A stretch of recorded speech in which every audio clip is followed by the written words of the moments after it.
퇴근 후 집으로 돌아온 날 현관문을 열자마자 이상한 기운이 느껴졌습니다. 평소라면 저를 보며 왔어? 하고 반갑게 맞이했을 아내가 그날은 거실 소파에 앉아 창밖만 멍하니 바라보고 있었습니다.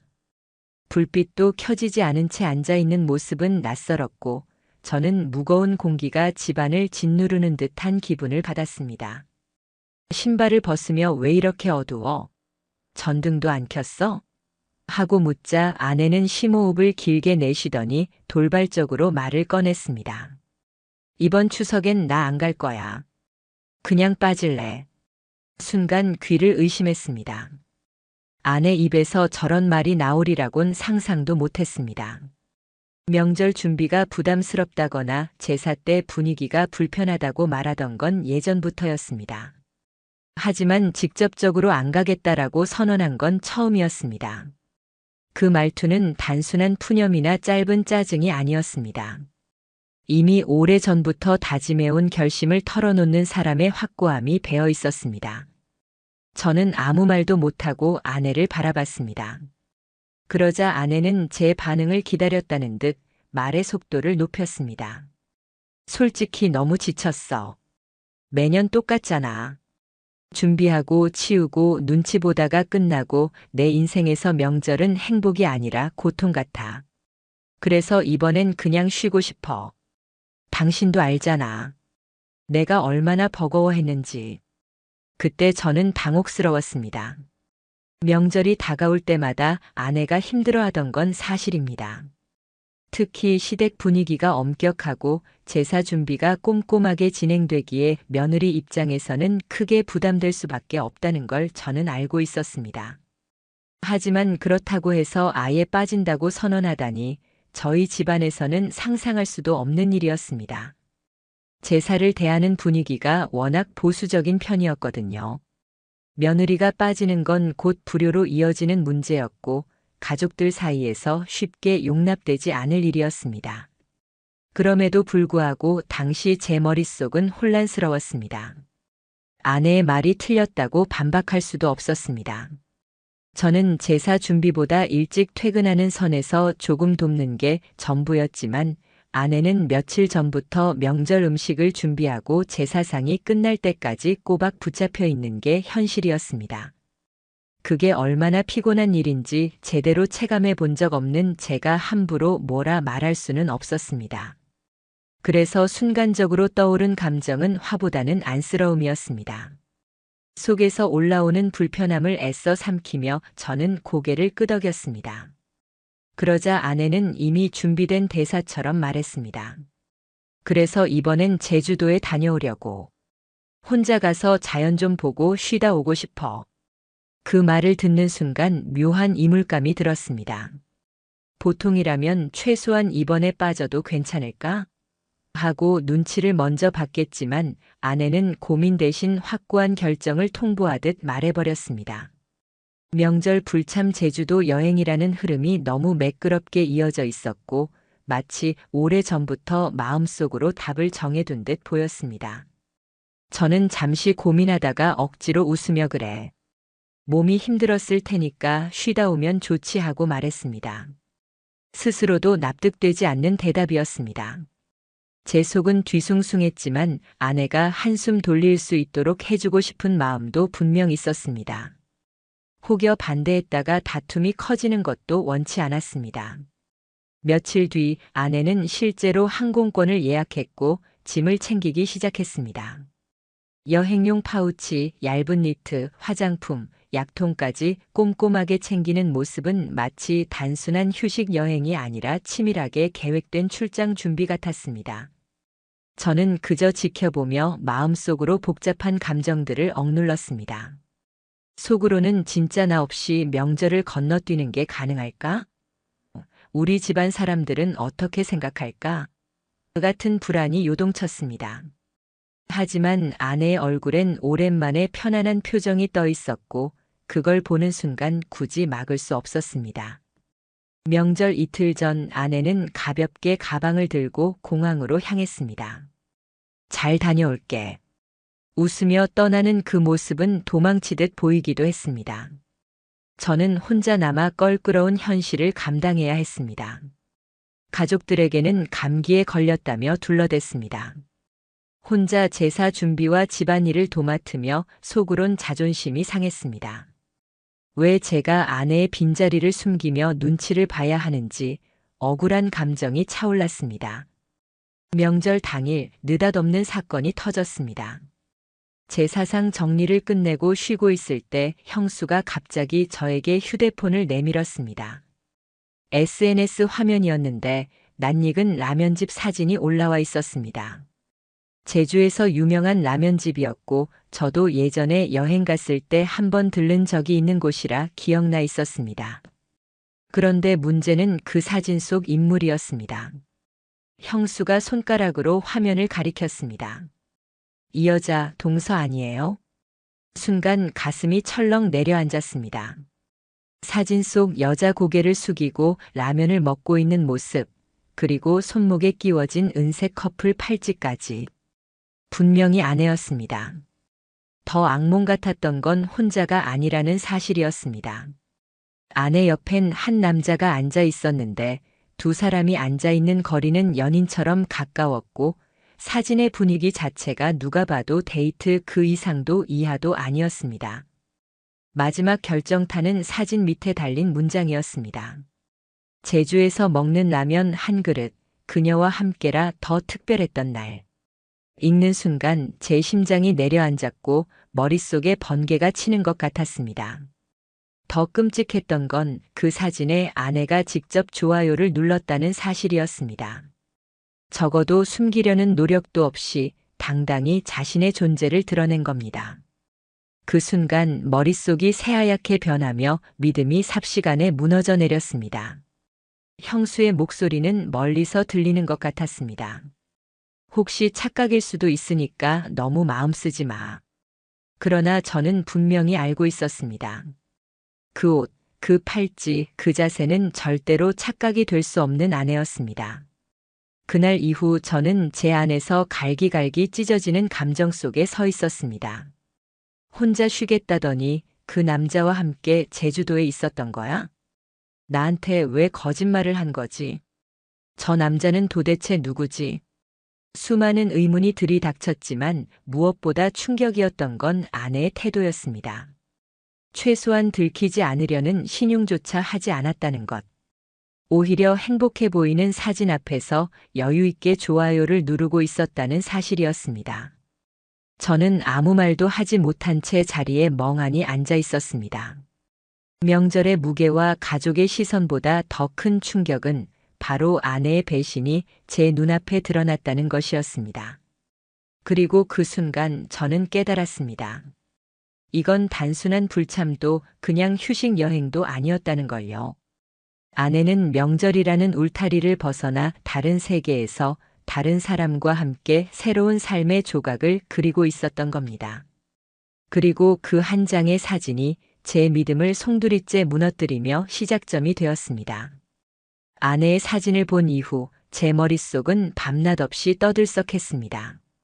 그 한 장의 사진이 던져놓은 충격은 단순히 순간적인 분노를 넘어 그동안 제가 무심히 지나쳤던 일상의 퍼즐 조각들을 하나둘 꿰어 맞추게 만들었습니다. 그리고 놀랍게도 그 조각들은 전부 이미 진행되어 왔던 계획된 행동이라는 사실을 드러내고 있었습니다. 생각해보면 아내의 변화는 꽤 오래 전부터 시작된 것이었습니다. 단순히 제사와 집안일에 지쳐 예민해진 게 아니었습니다. 제가 그때그때 대수롭지 않게 넘겨버린 수많은 장면이 이제 와서 모두 명확한 의미를 띠고 떠오르고 있었습니다. 가장 먼저 떠오른 건 휴대폰이었습니다. 예전 아내는 휴대폰을 자유롭게 사용했습니다. 저와 영상을 함께 보거나 친구와의 대화를 보여주며 가벼운 이야기를 나누기도 했습니다. 그런데 어느 순간부터 아내는 휴대폰을 늘 손에서 놓지 않았습니다. 식탁에 앉아 있을 때도 침대에 누웠을 때도 아침에 눈 뜨자마자 가장 먼저 손에 쥔 게 휴대폰이었습니다. 화면을 켜는 각도도 미묘하게 달라졌습니다. 제가 옆에 다가가면 잽싸게 화면을 돌려버리거나 아예 폰을 뒤집어두는 행동을 반복했습니다. 그것은 단순한 무의식적 습관 같지 않았습니다. 분명 뭔가를 숨기려는 행동이었습니다. 그뿐만이 아니었습니다. 언제부턴가 아내는 집안일에서 점점 손을 떼기 시작했습니다. 평소 부지런히 움직이던 사람이었다는 점에서 그 변화는 더 두드러졌습니다. 방에 틀어박혀 하루 가운데 절반 이상을 보내기도 하고 이유 없이 머리가 아프다며 누워있는 날이 많아졌습니다. 그럴 때마다 은은하게 들려오는 통화 소리가 있었습니다. 하지만 아내는 통화 버튼을 누르자마자 방 밖으로 나가버리기 일쑤였고 저는 그저 회사 일 때문인가 보다 하고 넘겨버렸습니다. 사실 그때가 이미 신호였습니다. 그 다음으로 이상했던 건 이유 없는 외출이었습니다. 어느 날 분명 회사 일정이 없다고 말했던 날이었는데 퇴근 후 집 앞에서 아내를 마주치게 되었습니다. 그녀는 택시에서 황급히 내려 누군가와 손을 흔들며 인사를 나누고 있었습니다. 저를 발견하자 약간 당황한 얼굴로 동네 친구야라고 설명했지만 그 남자의 실루엣은 지금 생각해보면 낯익었습니다. 바로 제주 라면집 사진 속 그 남자와 굉장히 닮아 있었습니다. 당시에는 그냥 대수롭지 않게 흘려보냈었죠. 하지만 결국 그 기억이 진실로 이어지는 열쇠가 되었습니다. 그리고 하나 더 떠오른 건 택배함을 드나들던 모습입니다. 명절 전 아내는 거의 매일처럼 집 앞 택배함을 확인했습니다. 저는 장난스럽게 무슨 택배가 그렇게 많아? 나한테도 선물 좀 해줘라고 말했는데 아내는 머쓱하게 웃으며 당신 몰래 준비한 추석 선물이야 라고 얼버무렸습니다. 당시에는 소소한 비밀쯤으로 여겼습니다. 그러나 아내가 제주도로 떠난 이후 집 거실 책장 위에 있던 작은 박스 하나가 감쪽같이 사라졌습니다. 그 안에는 여행용 미니 카메라, 제가 선물했던 폴라로이드 카메라, 화장품 샘플, 비상약 같은 게 들어있었는데 전부 여행에서 기록을 남기는 데 필요한 물건들이었습니다. 그때서야 저는 깨달았습니다. 그 택배가 단순한 추석 선물 따위가 아니었다는 걸요. 마지막으로 강하게 남은 장면은 출발 당일 짐을 싸던 순간이었습니다. 아내의 침대 위에는 얇은 파란색 속옷 포장과 화려한 파우치가 놓여 있었습니다. 저는 스쳐 지나가듯 새로 산 거야? 라고 물었는데 아내는 급히 파우치를 집어 가방 속에 넣으며 응, 여름 제품인데 제주도는 아직 따뜻하잖아 라고 답했습니다. 당시에는 대수롭지 않게 넘어갔지만 그게 사실은 남편에게 보여주지 않으려는 준비물이었던 겁니다. 모든 퍼즐은 거꾸로 맞춰졌습니다. 휴대폰을 손에서 놓지 않던 이유, 일부러 집안일을 피하던 태도, 택시에서 내리며 인사했던 남자, 수상쩍던 택배 상자, 여행 전 새로 산 의류와 파우치. 이 모든 게 결국 하나의 답으로 향하고 있었습니다. 아내는 명절 스트레스만으로 제주도로 도망간 게 아니라 이미 철저하게 계획된 불륜 여행을 준비하고 있었던 것입니다. 명절이라는 핑계는 그저 가장 완벽한 알리바이였을 뿐이었습니다. 사진 한 장이 던진 의심은 이제 확신으로 변해갔습니다. 아내의 행동 하나하나가 모두 복선이었다는 걸 깨닫는 순간 가슴 깊숙한 곳에서 분노가 끓어올랐습니다. 그녀는 단순히 거짓말을 한 게 아니었습니다. 제가 믿고 있던 결혼이라는 틀, 우리 가정이라는 울타리를 계획적으로 깨고 있었던 겁니다. 그 생각이 떠오르는 순간 더는 예전처럼 무심히 지나칠 수가 없었습니다. 머릿속의 진실을 반드시 확인해야 한다는 강박이 도사리기 시작했습니다. 단순히 감정적으로 싸워서는 안 된다고 스스로 다짐했습니다. 만약 제가 이 사실을 바로 들이밀었다면 아내는 분명 약속이나 해명, 얄팍한 변명으로 상황을 덮으려 했을 겁니다. 하지만 저는 더 이상 속고 싶지 않았습니다. 그때부터 저는 아내의 모든 행동을 주시하기 시작했습니다. 어디로 가는지, 누구와 연락하는지, 어떤 흔적을 남기는지. 눈앞엔 차갑게 굳어버린 현실이 펼쳐져 있었지만 이상하게도 내면은 점점 냉정하게 가라앉아 갔습니다. 감정보다 이성을 앞세워야 한다고 철저히 준비해야만 진실을 끝까지 파헤칠 수 있다고 생각했기 때문입니다. 아내의 제주도 사진을 본 순간부터 저는 단순한 의심의 단계에 머무를 수가 없었습니다. 한때는 잠깐의 착각이라고 애써 부정하려 했지만 누군가의 손에 잡히는 증거를 확인한 순간 사람은 달라집니다. 그 전까지는 혹시 아닐지도 모른다라는 불확실함 속에서도 희망을 품을 수 있지만 눈앞에서 치명적인 그림이 맞춰지는 순간 그 희망이라는 건 산산이 부서집니다. 그 불확실함이 거치고 난 뒤에 남는 건 오히려 더 잔인했습니다. 아내는 명절이 끝난 뒤 아무렇지도 않게 집으로 돌아왔습니다. 손에 여행 가방을 쥔 채 문을 열고 들어오는 모습은 평소 출근 후 돌아오는 날과 똑같았고 얼굴에는 피곤한 기색 대신 오히려 여유가 묻어났습니다. 웃으며 잘 쉬다 왔어. 공기도 좋고 바람도 좋아서 살 것 같더라라고 말하는데 그 순간 제 심장은 속에서 굉음을 내며 흔들렸습니다.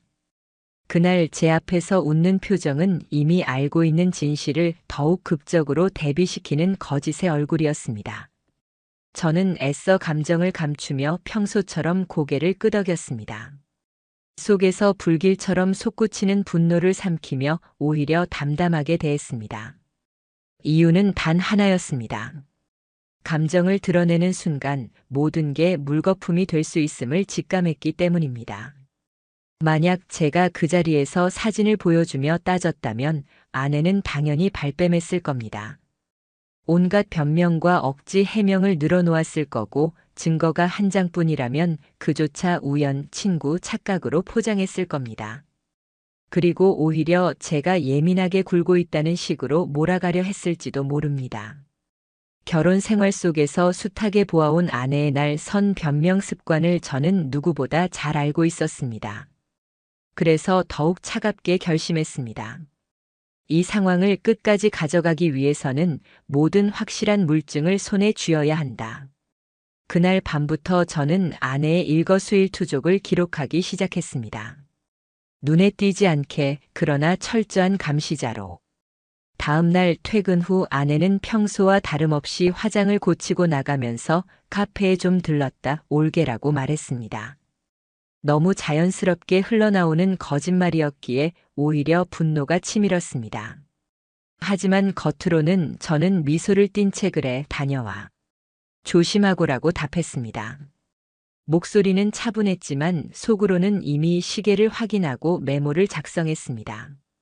언제 나갔는지, 어떤 옷차림이었는지, 어떤 핑계를 댔는지. 그 순간부터 저의 일상은 두 겹으로 나뉘었습니다. 겉으로는 이해심 많은 남편의 가면을 쓰고 속으로는 모든 거짓말을 기록하는 수사관처럼 움직였습니다. 며칠 뒤 저는 결심을 단단히 하고 움직였습니다. 아무리 감정을 억누르고 기록을 해도 눈에 보이지 않는 진실은 잡히지 않았습니다. 단순히 추측과 메모만으로는 아내의 일탈을 증명할 수 없었고 저는 보다 현실적인 방법이 필요했습니다. 그때 제 머릿속을 스친 건 추적기였습니다. 한 지인을 통해 요즘 차량에 부착할 수 있는 소형 GPS 기기를 알게 되었고 법적 문제를 최소화하기 위한 여러 얘기도 들었습니다. 부부 공동 재산 개념 때문에 문제 안 된다는 말이 제 마음을 더욱 부추겼습니다. 물론 법적으로 걸릴 소지가 있다는 것도 나중에서야 깊게 알게 되었지만 그 순간 제게 가장 중요했던 건 진실이었습니다. 결국 저는 작은 박스에 담긴 GPS 장치를 구매했고 어느 저녁 아내가 샤워 중일 때 몰래 차 트렁크 안쪽 깊숙한 곳에 부착했습니다. 묘하게 손끝이 떨렸습니다. 저 자신이 이렇게까지 할 줄 몰랐고 동시에 이런 방법을 써야만 한다는 현실이 참담했습니다. 하지만 마음 한편에서는 희한한 안도감도 있었습니다. 이제 거짓말이 어디서든 잡힐 것이고 증거는 쌓여갈 테니까요.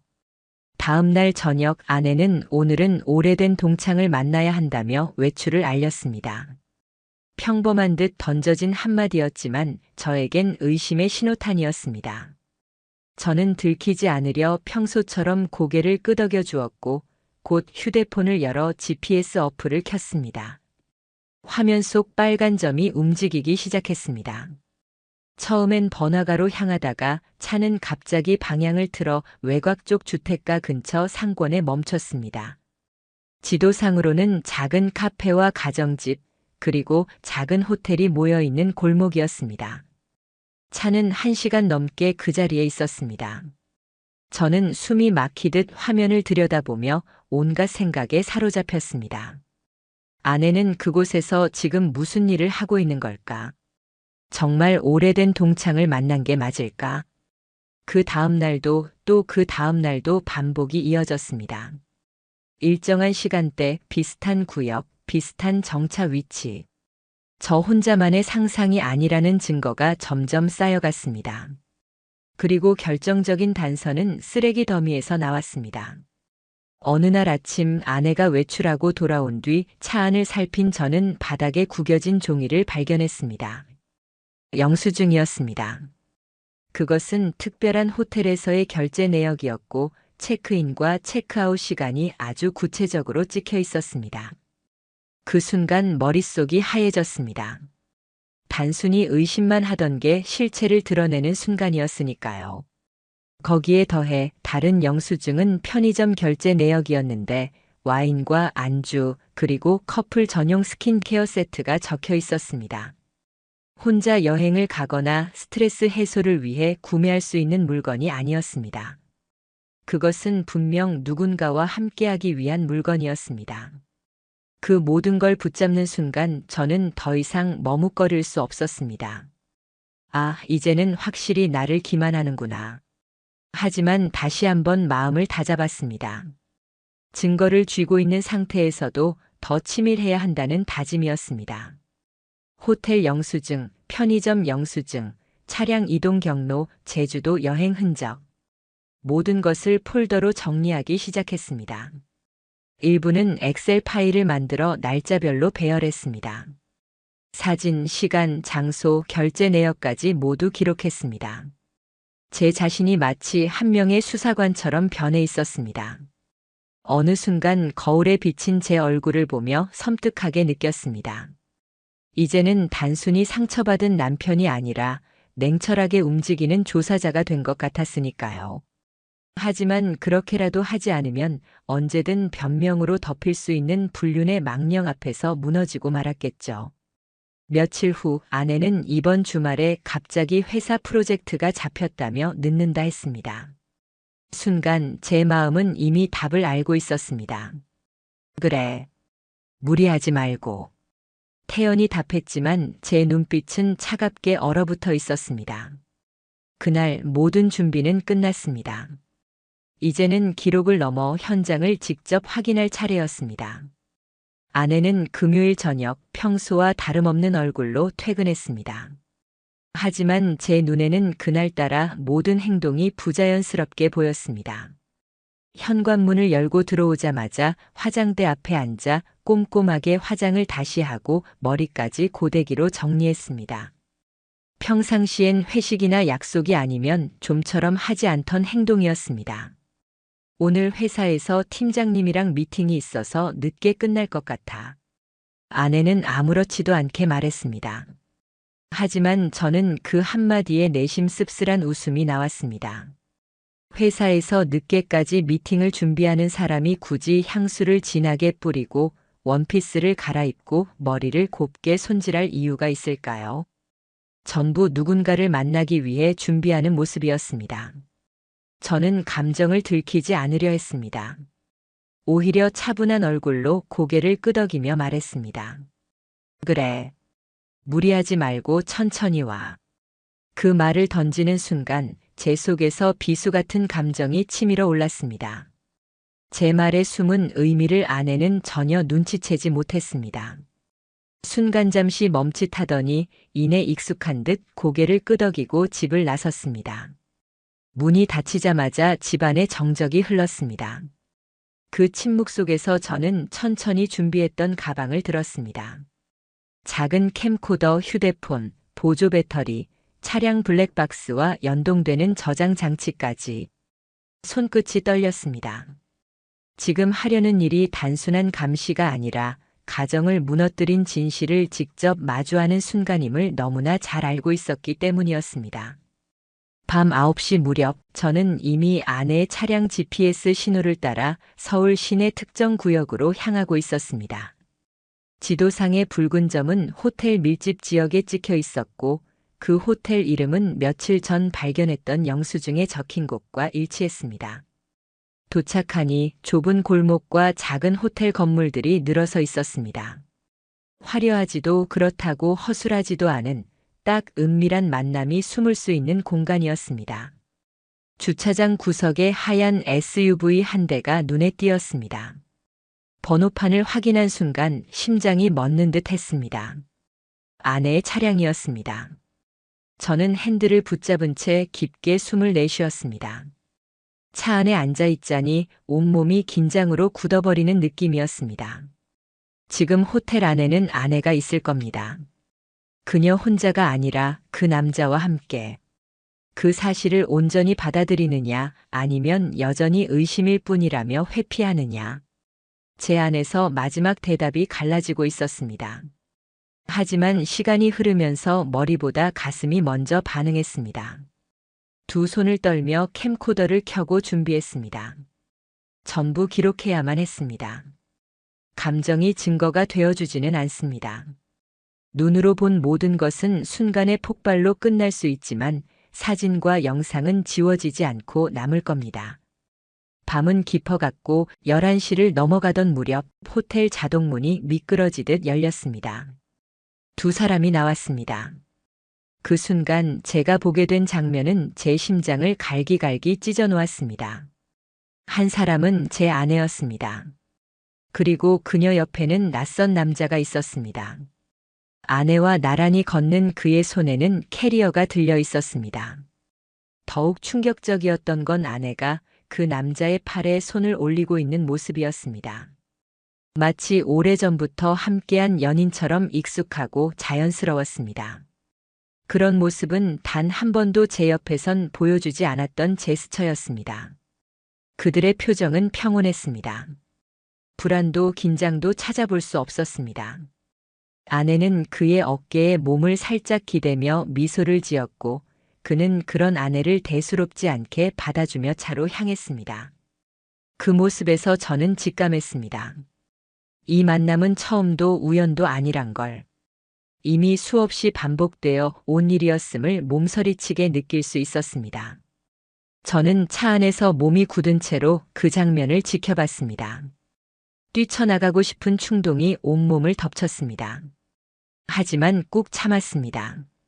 지금 감정에 휘둘려서야 모든 게 헛수고가 됩니다. 대신 카메라 줌을 당겨 연속으로 촬영했습니다. 아내의 모습을, 남자의 얼굴을, 두 사람이 주차장을 나서며 나누는 시선과 표정을 모조리 담았습니다. 그들이 차량에 올랐고 곧 어둠 속으로 사라졌습니다.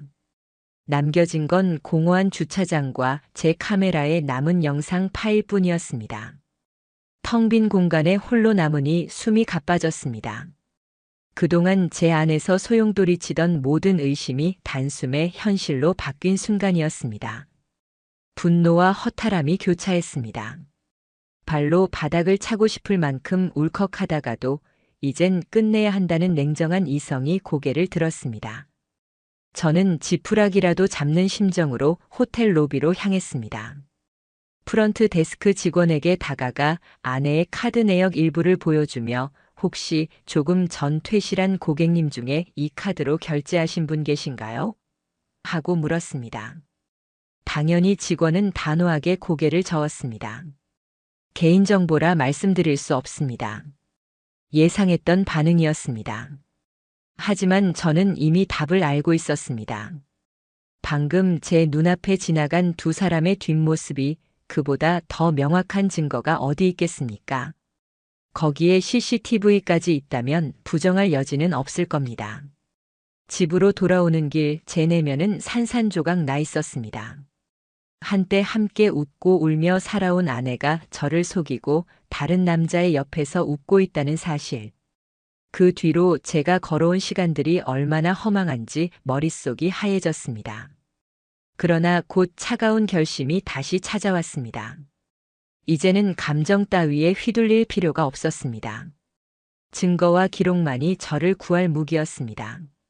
그날 밤 집에 돌아와 저는 아내가 샤워 중일 때 조용히 휴대폰을 손에 쥐었습니다. 원래 비밀번호는 알고 있었기에 잠금은 쉽게 열렸습니다. 손끝이 떨렸지만 눈앞에 펼쳐진 화면은 그 이상의 충격을 주었습니다. 카톡 대화 기록. 몇몇은 삭제돼 있었지만 백업 파일에는 그대로 남아 있었습니다. 제주 라면집에서 찍은 다정한 셀카들, 명절 기간 동안 주고받은 은밀한 대화, 그리고 앞으로의 만남을 약속하는 문장까지.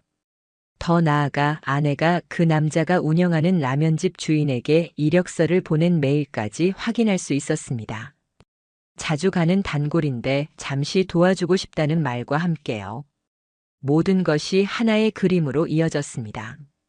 아내는 단순히 명절 스트레스 때문에 도망친 게 아니라 애초에 그와 함께 제주에서 살아보기 위해 치밀하게 준비한 것이었습니다.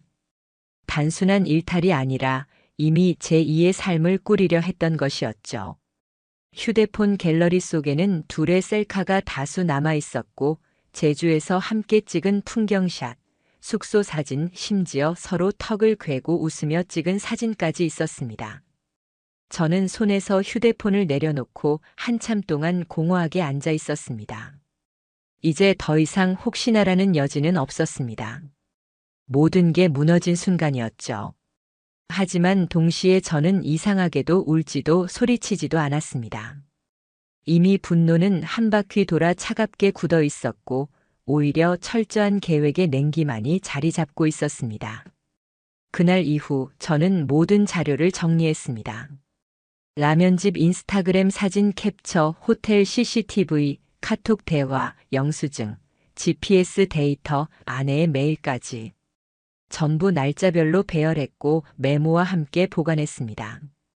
더는 피해자로 머물지 않기 위해 이것은 제가 선택한 유일한 무기였습니다. 그리고 결심했습니다. 다음 만남 현장, 그 순간을 반드시 직접 두 눈으로 확인하고 끝내겠다고. 아내의 추악한 얼굴을 직접 보고 모든 증거를 손에 쥔 순간부터 저는 감정을 자르는 칼날 같은 냉정함 속으로 빠져들어갔습니다. 이제 더 이상 흔들릴 필요가 없었습니다. 분노가 저를 지배하던 시간은 이미 지나갔고 남은 건 끝내야 한다는 차가운 결심뿐이었습니다. 집으로 돌아온 아내는 여전히 익숙한 거짓말의 가면을 쓰고 있었습니다. 늦은 밤 문을 열고 들어오며 피곤하다, 힘들었다는 말만 반복했습니다. 하지만 그 얼굴에는 땀에 젖은 피로 대신 은은한 향수 냄새와 화장의 흔적이 남아 있었습니다. 저는 속으로 씁쓸하게 웃고 말았습니다. 거짓말은 이렇게 뻔뻔할 수 있다는 걸 결혼 생활 10년이 넘어 처음 깨달은 순간이었습니다. 아내가 씻고 침대에 누운 뒤 저는 조용히 거실에서 밤을 지샜습니다. 이제 이 상황을 더 끌고 갈 필요가 없었습니다. 하지만 무작정 터뜨리는 건 제게 불리했습니다. 법적으로 그리고 사회적으로 흔들림 없는 결과를 가져오기 위해서는 체계가 필요했습니다. 다음 날 아침 저는 곧장 변호사 사무실을 찾았습니다. 상담 테이블에 앉아 모든 자료를 꺼내놓는 순간 변호사의 얼굴은 굳어졌습니다. 이 정도 증거라면 상대방이 빠져나갈 구멍은 없습니다. 그 한마디가 제 심장을 잠시나마 안정시켰습니다. 저는 이미 준비해둔 파일을 변호사 앞에 펼쳐 보였습니다. 날짜별로 정리된 GPS 이동 기록, 호텔 영수증, 편의점 구매 내역, 아내와 상간남 여행 사진, 카톡 대화, 그리고 인스타그램 리뷰까지. 변호사는 하나씩 확인하며 고개를 끄덕였습니다. 상간남 소송과 이혼 소송을 동시에 진행하실 수 있습니다. 문제는 아내의 대응인데 이 정도면 발뺌은 어려울 겁니다.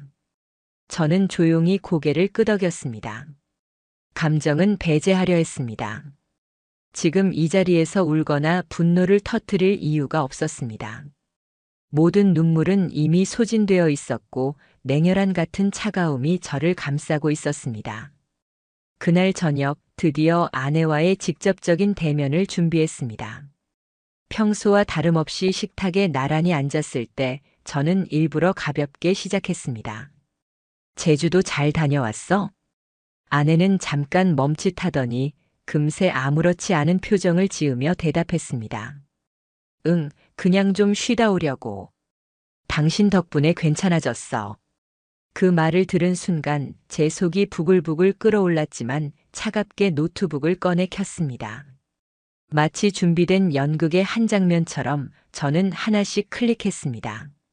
라면집에서 두 사람이 찍힌 사진, 호텔 CCTV 캡처, 아내의 휴대폰에서 복구한 셀카 그리고 카톡 대화창. 아내는 점점 얼굴이 창백해졌습니다.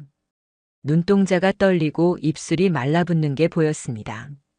그녀는 떨리는 목소리로 중얼거렸습니다. 그거 그냥 친구야.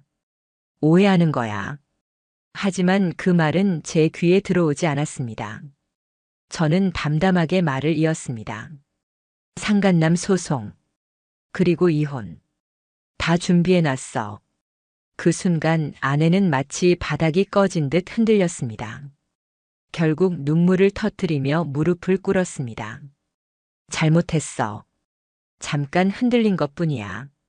한순간이었어. 용서해줘.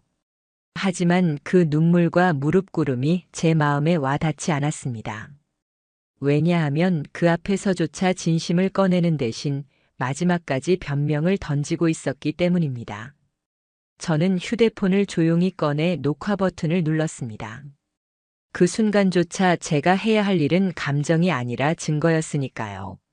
내가 지금 말하는 건 전부 기록될 거야. 변호사에게 전달할 거고 법정에서도 쓰일 거야. 아내는 울부짖으며 제 옆을 붙잡으려 했습니다. 하지만 이미 모든 건 끝난 뒤였습니다. 그날 밤 아내는 결국 짐을 챙겨 친정으로 갔습니다. 떠나는 뒷모습을 지켜보며 저는 담담하게 스스로에게 말했습니다. 이제 시작이다.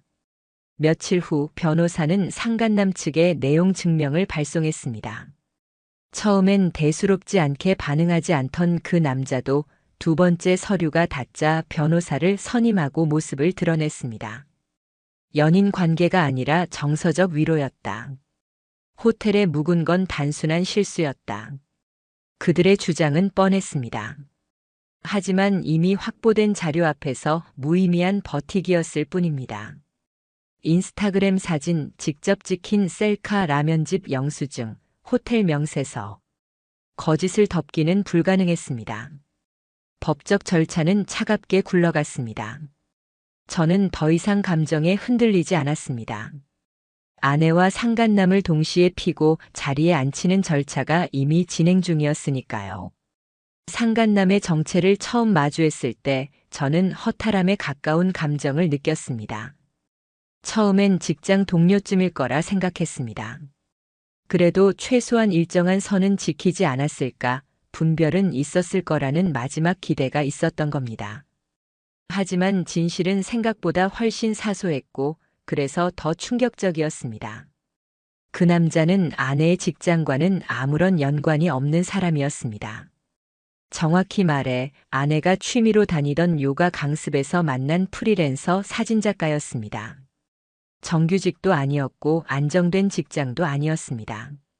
자기소개에 늘 자유로운 삶을 추구한다고 적어 다녔고 SNS는 여행지 감성 사진과 자기만족적인 글들로 도배되어 있었습니다. 인물 사진을 찍으며 순간을 포착하는 예술가라고 스스로를 포장했지만 제 눈엔 그저 사회적 책임감 없이 하루하루를 소모하며 사는 무책임한 남자일 뿐이었습니다.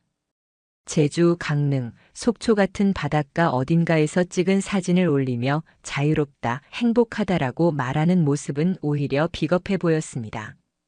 누군가의 가정을 무너뜨리면서까지 누리는 자유라면 그것은 결코 자유일 수 없으니까요. 더 소름 끼친 건 그의 SNS 곳곳에서 아내의 흔적이 발견되었다는 사실이었습니다. 사진 속 배경지에서 찍힌 실루엣이 아내와 겹쳤고 그녀 고마운 사람 같은 표현이 쓰여 있었습니다. 그리고 아내는 그 글마다 좋아요를 누르고 있었습니다. 치밀하고 은밀한 외도라기엔 너무 대담했고 은폐라기보다는 자랑에 가까웠습니다. 저는 변호사와 상의 끝에 상간남에게 정식 소장을 발송했습니다. 내용 증명에는 불륜의 사실관계, 손해배상 청구 금액, 가정 파탄에 대한 책임 조항이 하나하나 명시돼 있었습니다. 첫 번째 서류에는 아무런 반응이 없었습니다. 마치 사건이 무의미하기라도 한 듯 침묵으로 일관했습니다. 잠시 흔들리나 싶었지만 두 번째 문서가 전달되자 드디어 상간남 측 변호사가 답변을 보내왔습니다. 두 사람은 연인 관계가 아니었다. 단순한 정서적 교류였을 뿐이다. 함께 식사하거나 여행을 한 것은 사실이지만 불륜으로 규정할 수 없다. 그들의 주장은 뻔했습니다. 서로를 위로해 준 것뿐이라는 거였습니다. 하지만 제가 확보한 자료 앞에서 그런 말은 아무 의미가 없었습니다. 호텔 영수증, 차량 GPS 기록, 제주 여행 중 찍힌 셀카 같은 방에서 촬영된 사진들. 어느 하나라도 정서적 위로라는 말로는 포장할 수 없었습니다. 법정에서의 첫 대면은 긴장감으로 가득했습니다. 저는 원고로 앉았고 피고석엔 아내와 상간남이 나란히 앉아 있었습니다. 아내는 고개를 떨군 채 단 한 번도 제 시선을 마주하지 않았습니다. 반대로 상간남은 억울하다는 듯 뻔뻔하게 고개를 젖히며 판사 앞에 섰습니다. 저는 그녀와 연인 관계가 아닙니다. 다만 힘들어하는 마음을 위로했을 뿐입니다. 그의 태도는 끝까지 저를 자극했습니다. 하지만 곧 제 변호사가 준비한 자료들이 하나둘 화면에 띄워졌습니다. 라면집 사진, 호텔 CCTV 캡처, 아내의 카톡 대화, 그리고 편의점에서 구매한 커플 세트 영수증까지. 재판부는 아무런 변명도 통하지 않는다는 듯 묵묵히 고개를 끄덕였습니다. 결국 상간남의 태도는 오히려 법정에서 자신에게 불리하게 작용했습니다. 그는 반성은커녕 오히려 억울하다고 소리쳤고 SNS를 계속 운영하며 그 안에서조차 아내의 흔적을 남기고 있었습니다. 제 변호사는 그 모든 SNS 기록을 캡처해 제출했습니다. 글 속에는 사랑, 고마움 같은 단어가 명확하게 등장했고 함께한 여행지의 사진이 증거로 남아 있었습니다. 법원은 이를 명백한 부정행위로 판단했습니다. 상간남 소송에서 2천만 원 손해배상 판결이 내려졌습니다. 판결문이 낭독되던 순간 상간남의 얼굴은 그제서야 굳어졌습니다. 하지만 그건 이미 너무 늦은 후였습니다. 판결 이후 그의 삶은 급격히 무너져 내렸습니다. 본인이 운영하던 사진 클래스는 수강 취소가 이어졌고 온라인 커뮤니티엔 불륜 사진작가라는 꼬리표가 붙었습니다. 그가 그렇게 자랑스럽게 올리던 SNS 계정은 비공개로 바뀌었고 유튜브 채널과 블로그도 싸늘한 조롱으로 가득 찼습니다. 자신을 감성으로 포장하며 살던 사람의 말로는 결국 막장과 몰락뿐이었습니다. 아내의 상황도 비슷했습니다. 친정에 머물던 그녀는 직장에서 휴직계를 제출했고 소문이 돌면서 끝내 복직조차 못하고 퇴직 처리되었습니다. 직장 동료들 사이에서는 명절 피하려고 제주 갔다가 상간남이랑 들켜 이혼당했다는 뒷말이 퍼졌습니다. 장모님은 눈물로 전화를 해왔습니다. 왜 그렇게까지 했냐고, 내가 조금만 더 참아주지 그랬냐고. 그러나 저는 단호했습니다. 어머니, 제가 그냥 넘어가야 했을까요? 그럼 저는 뭐가 됩니까? 저는 피해자가 아니라 당당히 맞서는 원고였습니다. 아내는 법정에서조차 저를 직시하지 못했습니다. 변호사를 통한 답변 외에는 단 한마디 제대로 하지 않았습니다. 무책임과 회피, 그게 제가 사랑했던 사람이 끝까지 보여준 태도였습니다. 이 시점에서 저는 많은 걸 배웠습니다. 사람을 믿는다는 건 단순히 달콤한 확신이 아니라 무거운 책임이라는 것을. 그리고 그 믿음이 무너졌을 때는 감정이 아니라 법과 증거가 유일한 무기가 된다는 것을요. 상간남은 추락했고 아내는 모든 걸 잃었습니다. 사회적, 법적 결과는 명확했습니다. 그러나 제 감정은 복잡했습니다. 고소하다기보다는 단순히 공정한 결말이라는 생각이 들 뿐이었습니다. 법정에서 판결문이 낭독되던 순간 제 심장은 잔잔히 떨렸습니다. 이미 예측했던 결말이었지만 막상 재판부의 목소리로 그 단어들을 듣는 순간 모든 감정이 차오르는 걸 막을 수는 없었습니다. 피고의 부정행위는 명백히 인정된다. 이에 원고의 청구를 받아들여 이혼을 선고하며 위자료 및 손해배상 청구를 인용한다.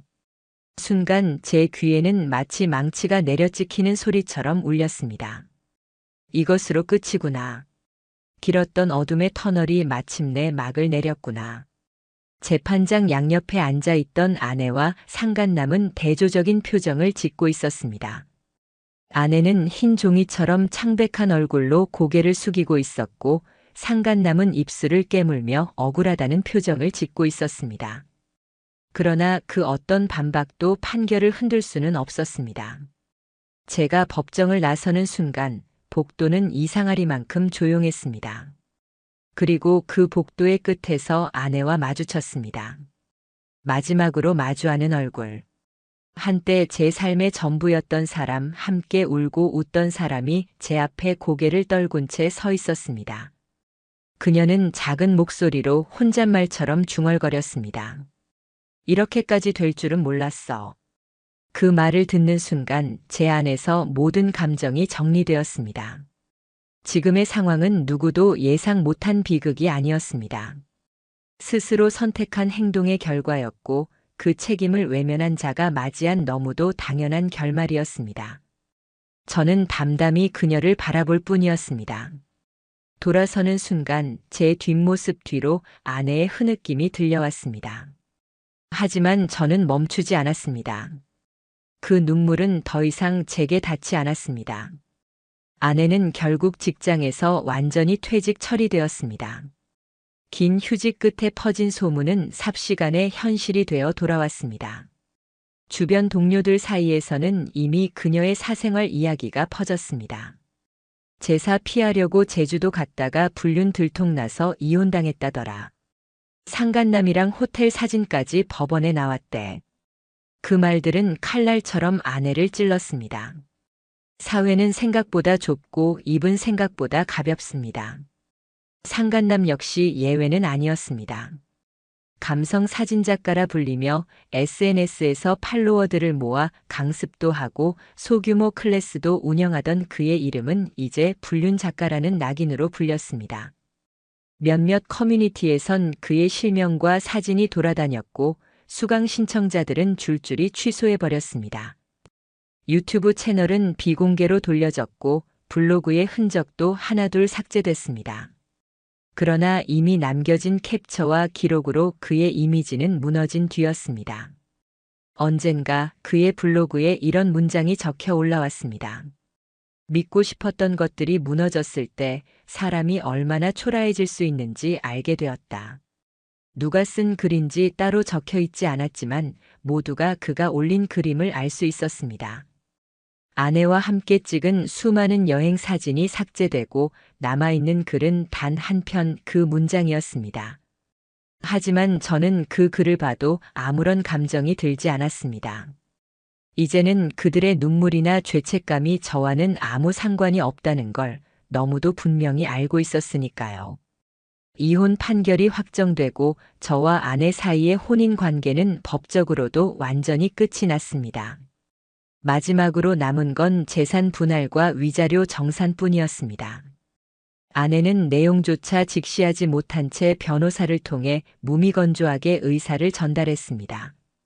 그 무책임한 태도에 저는 다시 한번 씁쓸한 웃음을 지었습니다. 마지막 순간조차 그녀는 직접 제 눈을 보며 책임을 지려 하지 않았습니다. 그러나 저는 무너져 내리지 않았습니다. 오히려 단단해졌습니다. 모든 과정을 겪으며 저는 깨달았습니다. 사람의 신뢰는 세계의 모든 화폐보다도 무겁다는 걸. 그 신뢰가 무너질 때 남는 건 공허와 분노뿐이며 그 대가는 상상을 초월할 만큼 잔인하다는 걸요. 저는 이제 혼자가 되었습니다. 하지만 이혼이라는 낙인이 제 인생의 끝은 아니었습니다. 오히려 저는 이 사건을 계기로 제 자신을 다시 세웠습니다. 가족에게도 친구에게도 그리고 무엇보다 제 자신에게도 더 단단히 책임을 지겠다는 다짐을 했습니다. 삶을 다시 설계하고 무너진 신뢰 속에서도 앞을 향해 나아가기 위해 매일 일상의 균형을 다잡았습니다. 혼자가 된 집은 허전했지만 동시에 새로 시작할 수 있는 공간이기도 했습니다. 누구의 눈치도 볼 필요 없고 누구의 거짓에 속을 이유도 없는 제 삶안의 공간이자 시간으로 다시 채워나갔습니다. 그리고 가장 크게 깨달은 건 사람을 속이는 건 단순히 거짓말하는 게 아니라는 사실이었습니다. 거짓말은 곧 상대방의 시간, 신뢰, 감정, 미래까지 송두리째 배신하는 행위입니다. 그리고 그 대가는 결코 가볍지 않습니다. 아내는 직장과 명예를 잃었고 상간남은 사회적 평판을 잃었습니다. 그들이 서로를 구원이라 착각했던 감정은 순식간에 꺼져버렸습니다.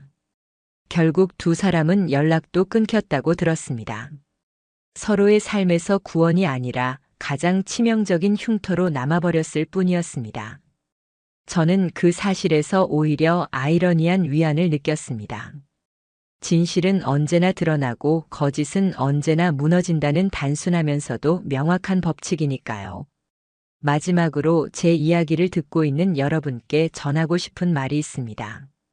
혹시라도 지금 누군가를 속이고 있거나 누군가의 신뢰를 배반하는 일을 하고 있다면 부디 멈추시기 바랍니다.